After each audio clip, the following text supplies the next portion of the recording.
आप देख रहे हैं बेसिक की खबरें। बेसिक की खबरों में एक बार फिर से आप सभी का स्वागत करते हैं। आज की वीडियो में हम बात करेंगे फरवरी 2026 में आयोजित होने वाली शिक्षा संकुल बैठक के बारे में। इसके संबंध में आदेश जारी कर दिया गया है।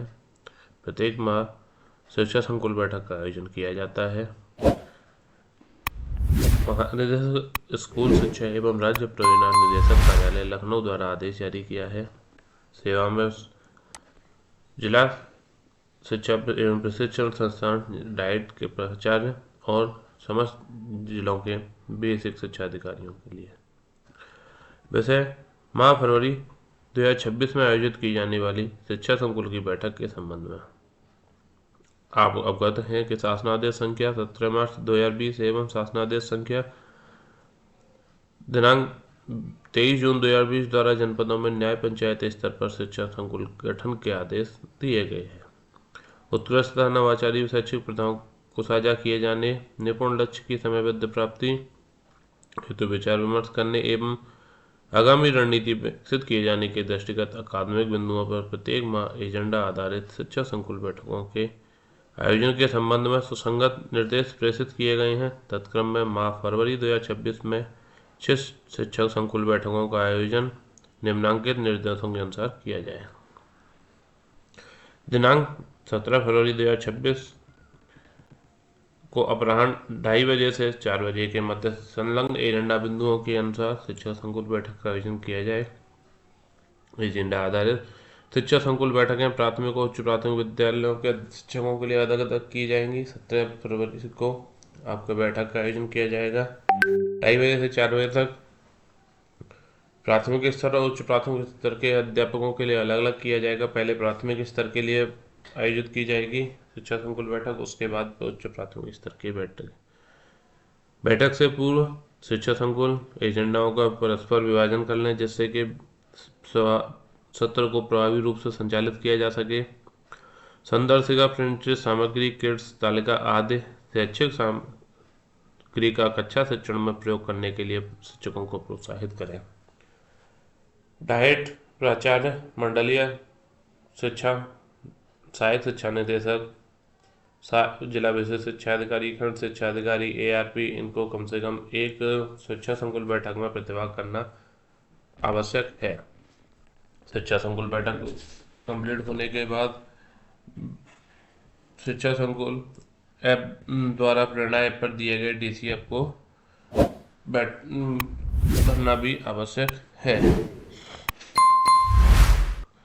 उपयुक्त अनुसार निर्देशित किया जाता है कि अपने जनपद के समस्त खंड शिक्षा संकुल को प्रभावी प्रदर्शन करने एवं संलग्न एजेंडा के अनुसार प्रभावी बैठकें आयोजित किए जाने हेतु अपने स्तर से निर्देशित करना सुनिश्चित करें। आदेश जारी किया मनोहर गांधी जी द्वारा। देखते हैं एजेंडा क्या है। शिक्षा संकुल बैठक एजेंडा प्राथमिक स्तर के लिए सबसे पहले बात कर लेते हैं। प्रेरक गतिविधि से स्टार्ट किया जाएगा। शिक्षण की विरासत सत्र का नाम है। उद्देश्य शैक्षिक सत्र 2025-26 में विकसित किए गए सकारात्मक शैक्षिक मूल्यों, व्यवहारों एवं उत्कृष्ट शिक्षा पद्धतियों का संकलन किया जाए, जो पाठ्यपुस्तकों, TLM अथवा औपचारिक अभिलेखों से परे हों। इन विशिष्ट मूल्यों को योग्य शिक्षण विरासत के रूप में संकलित करना। जो हमारा हमने शैक्षिक मूल्य और व्यवहार उत्कृष्ट शिक्षण पद्धति बनाई है, जो कि हमारा TLM वगैरह से अलग हैं, हमने खुद से डेवलप किया है, उनको विशिष्ट शिक्षक विरासत के रूप में संकलित करना है।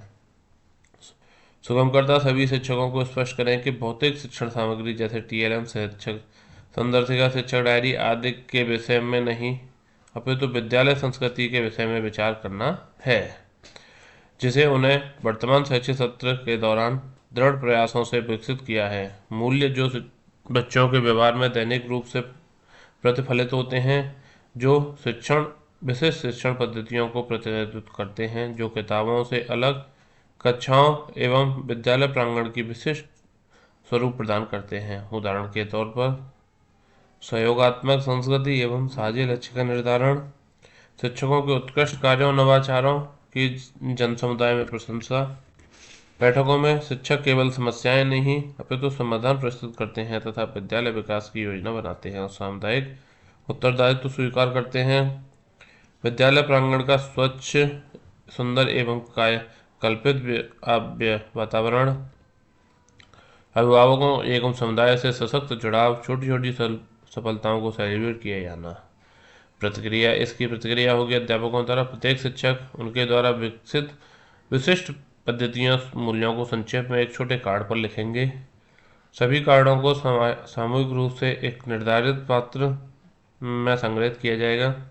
सुगमकर्ता संक्षेप में बताएंगे कि संकलित विशिष्ट मूल्य विद्यालय की अकादमिक संस्कृति को सुदृढ़ करने में किस प्रकार सहायक होते हैं। इसके बाद आता है दूसरा सत्र हमारा प्रयास शेयरिंग। देखते हैं इसमें क्या है।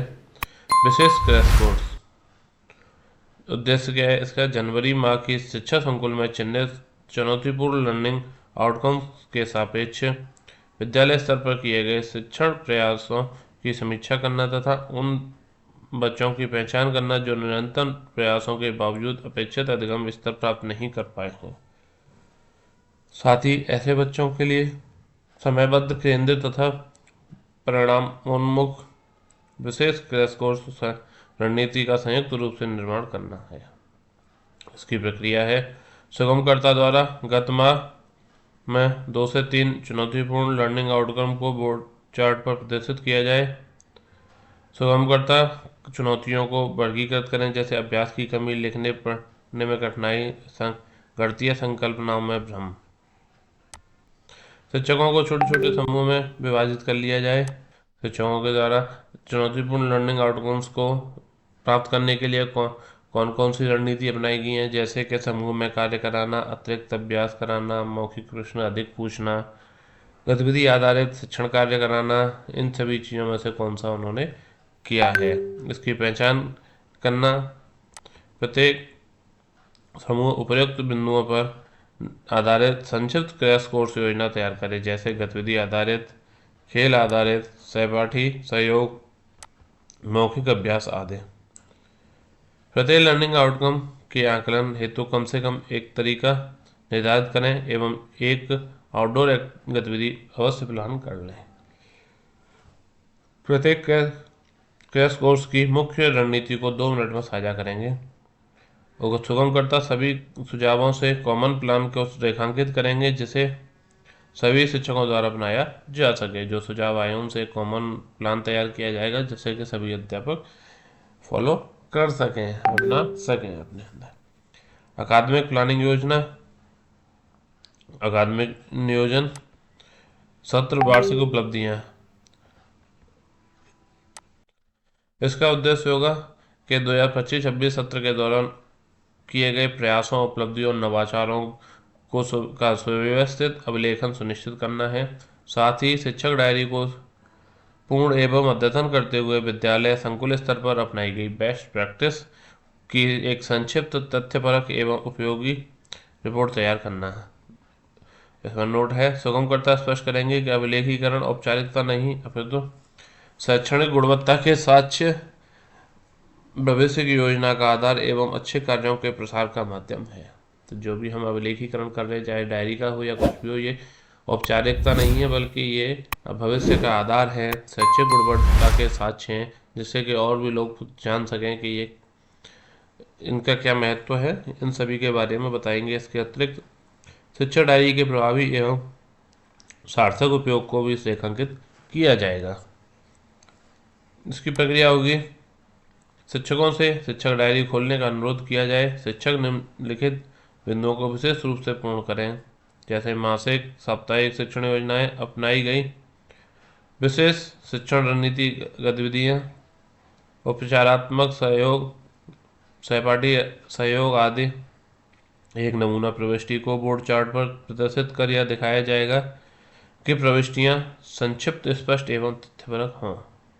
प्रत्येक शिक्षक से अपेक्षा की जाएगी कि सत्र की एक प्रमुख बेस्ट प्रैक्टिस जैसे नवाचार गतिविधि, विशेष रणनीति की पहचान करें। शिक्षकों को 4 बिंदुओं में उसे लिखने के लिए कहा जाएगा, जैसे कि समस्या, उसकी आवश्यकता, अपनाई गई रणनीति, प्राप्त परिणाम, सीख, सुझाव।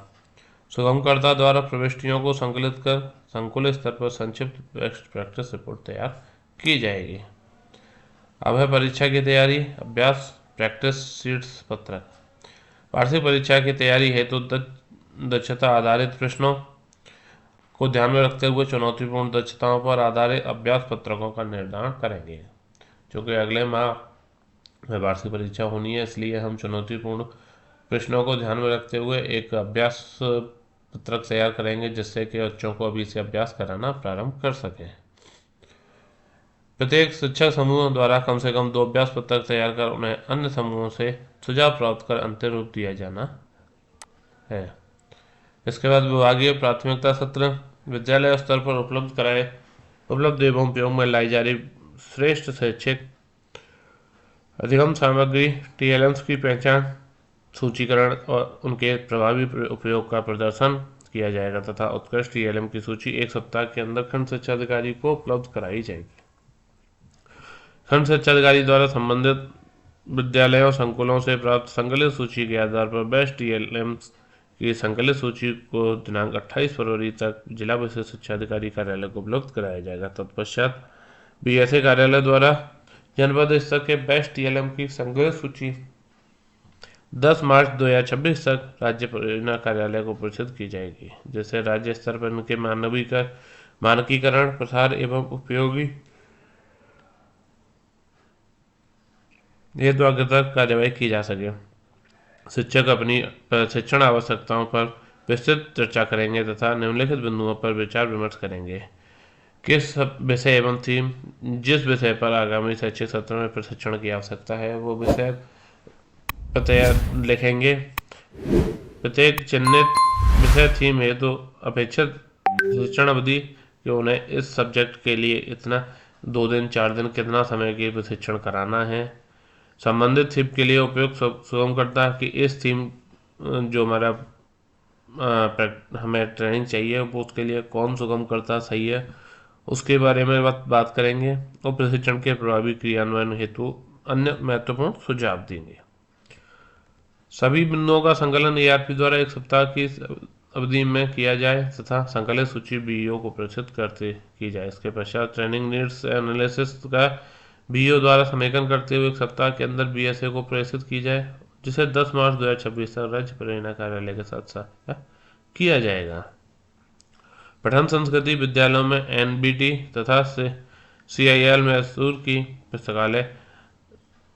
पुस्तकों के सेट उपलब्ध कराए गए हैं। अपेक्षित है कि पुस्तकों का प्रभावी उपयोग सुनिश्चित किया जाए। इसका उद्देश्य विद्यालयों में पुस्तकालय संसाधनों तथा समाचार पत्रों के प्रभावी उपयोग द्वारा विद्यार्थियों में पढ़ने की रुचि विकसित करना, सुनिश्चित करना कि पुस्तकें और समाचार पत्र विद्यार्थियों की सुगम पहुंच में हों। बहुत सारे विद्यालयों में पुस्तकालय तो बने हैं लेकिन उनको बंद कर दिया गया है, तो ऐसा नहीं है। बच्चों को रोजाना पुस्तकें दी जाएंगी पढ़ने के लिए, वो उनकी पहुंच में होनी चाहिए। प्रमुख गतिविधियां प्रार्थना सभा में प्रतिदिन विद्यार्थियों द्वारा मुख्य राष्ट्रीय, अंतर्राष्ट्रीय और खेल समाचारों का वाचन सुनिश्चित किया जाना। प्रतिदिन समाचार पत्र से 5 नए शब्द और आज का विचार डिस्प्ले बोर्ड पर अंकित करना। विद्यार्थियों द्वारा विज्ञान, पर्यावरण, खेल आदि से जुड़ी खबरों की कतरन काटकर स्क्रैप बुक तैयार किया जाना। प्रत्येक शनिवार को सुडोकू एवं वर्ग पहेली प्रतियोगिताओं के आयोजन के माध्यम से तार्किक क्षमता बढ़ाना।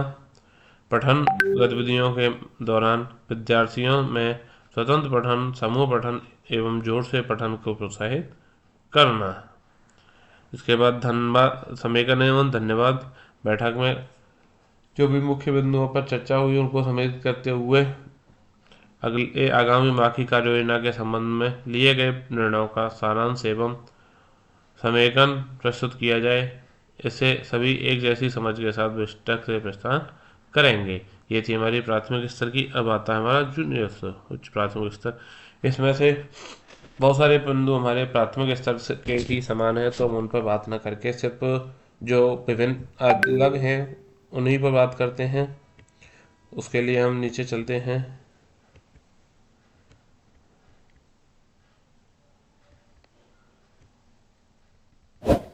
साथियों, इस बार की जो हमारी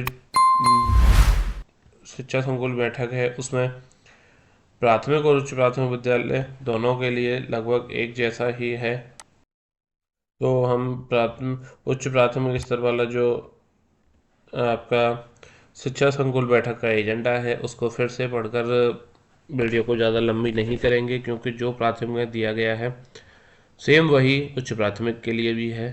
तो हम रखते हैं आज की वीडियो में बस इतना ही। उम्मीद करते हैं आपको वीडियो अच्छी लगी हो तो कृपया चैनल को सब्सक्राइब करके वीडियो को लाइक शेयर कमेंट करना ना भूलें। मिलते हैं फिर अगले वीडियो में, तब तक के लिए धन्यवाद।